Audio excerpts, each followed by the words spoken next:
All right, this segment is focused on our emergency response procedures when it comes to an active shooter or a threatening situation in our school.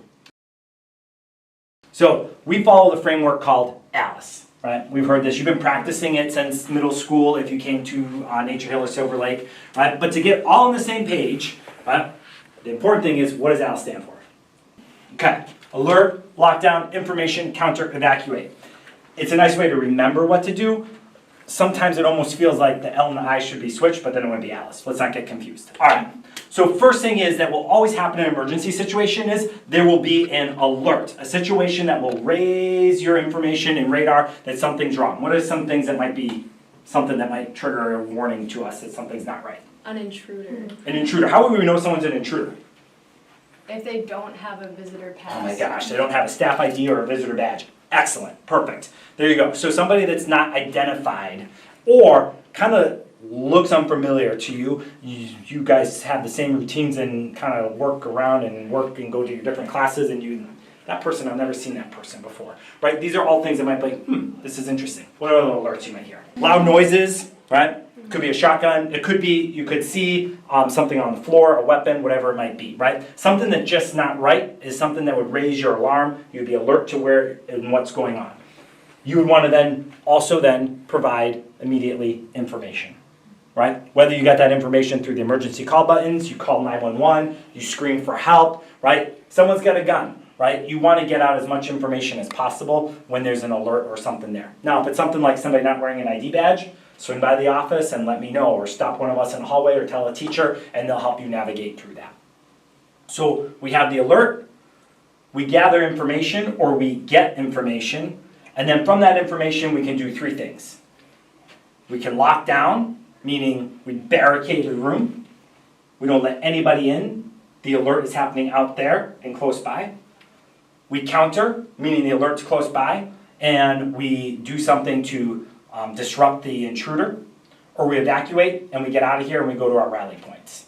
So think about locking down and talk as a class a little bit about what you might lock down with. There are some things to be aware of. We're in a conference room because the reality is you might not be in a classroom when this is happening, right? So be aware of the door you have. So does the door to your classroom open in, or does it open out into the hallway? If it opens in, the barricade's pretty simple.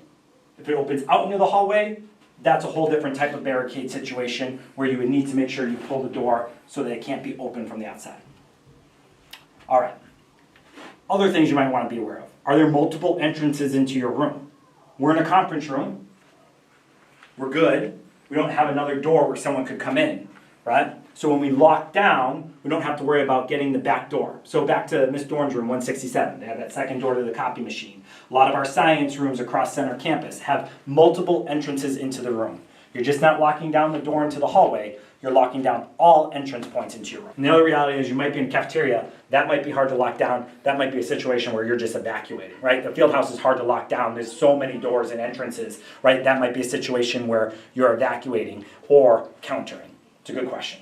Counter. This is actually the scariest one because this means Intruders in your room. Intruders in your room, close by. You're in the hallway with them in Raccoon Runway, right? You're in the cafeteria with them and they're near you. So what do we got to do? We got to counter. Now, we interpret counter in many different ways, right? It doesn't necessarily mean that we start to attack this person and bite this person and take them down. Certainly some of us may have that instinct and be able to do that. But there are other things we can do to counter if we're in that situation. Can you think of any? Flicker the lights. Oh my gosh, yes. Right? Anything to disrupt the intruder. What else? Throw something at them. Throw something. Good. Scream. Scream. I was going to say loud noises, right? Right? Banging on the table. Anything that would disrupt their pattern and routine or their thought process, right? I always compare it to this. Maybe you remember this from Nature Hill. I always said, think of it. When you're at the Badger basketball game, or the Bucks, right?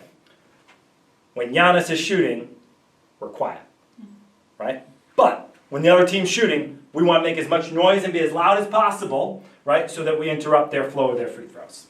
It's just an easy way to think of it when you're in an emergency situation. I'm going to tell you something, right? Countering and talking about countering is easier said than done. When you find yourself in an emergency situation, you really have no idea how your body's going to respond, right? So help others around you. Be aware. you might freeze if you notice that you're in this emergency situation in the cafeteria. Be aware of how others are reacting around you, and don't be afraid to encourage them to do something or prompt them around some of these pieces of information that you know. E. All right, evacuate. This is, in an emergency situation, the position you hope to be in that you can get safely out. So when we evacuate, we get out any door that we possibly can get out, right? And we go to what would be a safe space. So first safe place that we can think about going in an emergency situation is what we call a rally point. Do you guys remember any of our rally points? The field. Rec stadium and softball field. These are starting points, right? If you leave the building in an emergency situation, you can just think in your head, like, I should go to rec stadium or I should go to the softball fields. They're designated by classroom, but let's face it, in an emergency situation, we're looking to just get out. Now, I'm bound to get 400 emails from people saying, in an active shooter situation, I don't think it's safe to go to rec stadium. You're right, it's not. But you go towards rec stadium, and there will be somebody there from law enforcement or an adult in a green vest telling you exactly what to do. And it might be, hey, we're going to walk down Bolson and we're going to go to a further place that's safer. Right? So you're going to those locations not to necessarily sit and wait, but to get information on what to do next. So that's where you go. Now, there may be a situation where, go back to our fire drill, right? If there was actually a fire here, that fence that we tried to practice on earlier is not far enough away. We may say, like, there's a fire in the building, we need you to go to one of your rally points, right? And that's where you go and assemble with your class and take attendance and all that jazz. That's Alice. That was a very simple, quick overview of what to do, but essentially gives you the foundation of how to respond in an emergency situation. We are alerted of information, we get information, and then we act on that information, right? We lock down, we counter, we evacuate. We lock down if the emergency situation and intruder is close. We counter if they're right near us. And we evacuate if it seems to be a distance safe away, or if I'm in a large space and I try to get out as quick as possible, like the OAC, the field house, whatever it might be. Here's the reality is, you just gotta make a decision, trust your instinct, and go with it, and see where it ends up, and an adult will help you navigate the next steps.